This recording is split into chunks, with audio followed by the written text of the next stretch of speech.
स्वागत है आप सभी का मैकटून्स चैनल पर। यहाँ आप पाएंगे मजेदार कहानियाँ, दिलचस्प कार्टून्स और बहुत सारे मनोरंजन से भरे हुए वीडियो। हर हफ्ते हम आपके लिए नई और रोमांचक कहानियाँ लेकर आते हैं जो आपको हंसाएंगी, सिखाएंगी और आपके मन को छू जाएंगी।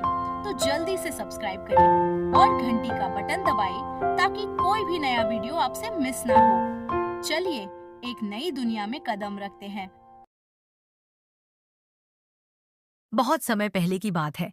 एक छोटे से गांव में एक किसान रहता था जिसका नाम रामू था। रामू बहुत ही मेहनती और चतुर व्यक्ति था। उसके पास बहुत सारा जमीन था, लेकिन वह हमेशा सोचता था कि कैसे वह अपनी फसलों की उपज को बढ़ा सके। एक दिन रामू को अपने खेत में काम करते हुए एक अजीब सी छोटी सी बोतल मिली। उसने बोतल को उठाया और देखा कि उसमें कुछ बीज थे। रामू ने सोचा कि यह साधारण बीज नहीं हो सकते। उसने बोतल को ध्यान से देखा और पाया कि उसमें एक छोटा सा नोट भी था। नोट में लिखा था, ये जादुई बीज हैं। इन्हें सावधानी से बोना और देखना कि क्या होता है।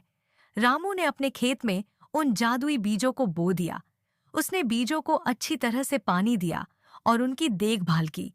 कुछ ही दिनों में बीजों से छोटे छोटे पौधे निकलने लगे।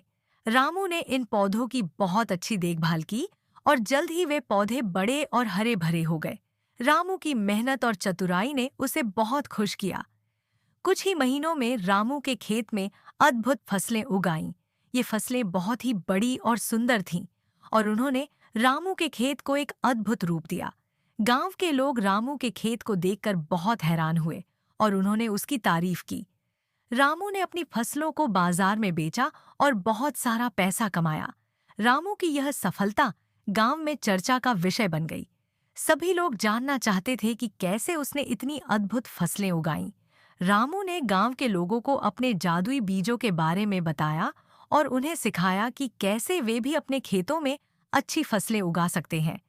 रामू की चतुराई और मेहनत ने उसे गांव में एक आदर्श बना दिया। रामू ने अपनी सफलता को केवल अपने तक सीमित नहीं रखा। उसने गांव के बच्चों के लिए एक विशेष कार्यक्रम का आयोजन किया, जिसमें उसने उन्हें खेती के बारे में सिखाया। उसने बच्चों को सिखाया कि मेहनत और चतुराई से ही सफलता प्राप्त की जा सकती है। बच्चों ने रामू से बहुत कुछ सीखा और वे भी अपने जीवन में इन आदर्शों को अपनाने लगे। रामू की सफलता की कहानी धीरे धीरे पूरे राज्य में फैल गई। एक दिन राज्य के राजा ने रामू को अपने महल में बुलाया। राजा ने रामू से कहा, तुम्हारी मेहनत और चतुराई की कहानी ने मुझे बहुत प्रभावित किया है। मैं चाहता हूं कि तुम मेरे राज्य के किसानों को भी सिखाओ कि कैसे वे अपनी फसलों की उपज को बढ़ा सकते हैं। रामू ने राजा की बात मान ली और उसने राज्य के विभिन्न हिस्सों का दौरा करना शुरू किया। उसने किसानों को सिखाया कि कैसे वे अपनी फसलों की देखभाल कर सकते हैं और अपनी उपज को बढ़ा सकते हैं। राज्य के किसान रामू की बातों से बहुत प्रभावित हुए और उन्होंने भी अपने खेतों में नई तकनीकों को अपनाना शुरू कर दिया। रामू की इस यात्रा के दौरान उसने एक छोटे से गांव में एक किसान देखा जो बहुत ही दुखी लग रहा था। रामू ने किसान से पूछा, क्या हुआ, तुम इतने दुखी क्यों हो? रामू ने मोहन की बात सुनी और उसे दिलासा दी। उसने सोचा कि कैसे वह मोहन की मदद कर सकता है। रामू ने अपने पास की जादुई बीजों से कुछ बीज मोहन को दिए और उसे सिखाया कि कैसे वह अपने खेत में इन बीजों को बो सकता है और उनकी देखभाल कर सकता है।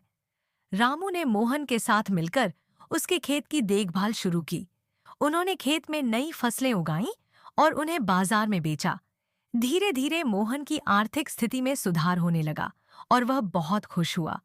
मोहन और उसका परिवार रामू का धन्यवाद करने लगा और उसकी तारीफ करने लगा। रामू की मेहनत, चतुराई और सच्चाई ने उसे एक महान व्यक्ति बना दिया। उसने अपने जीवन में कई चुनौतियों का सामना किया और उन्हें अपनी मेहनत और चतुराई के साथ सफलतापूर्वक पार किया। उसकी कहानी ने न केवल उसके गांव और राज्य के लोगों को प्रेरित किया, बल्कि पूरे देश में एक मिसाल कायम की। रामू की यह कहानी सिखाती है कि मेहनत, चतुराई और सच्चाई हमेशा फल देती है और हमें हमेशा इनके मार्ग पर चलना चाहिए।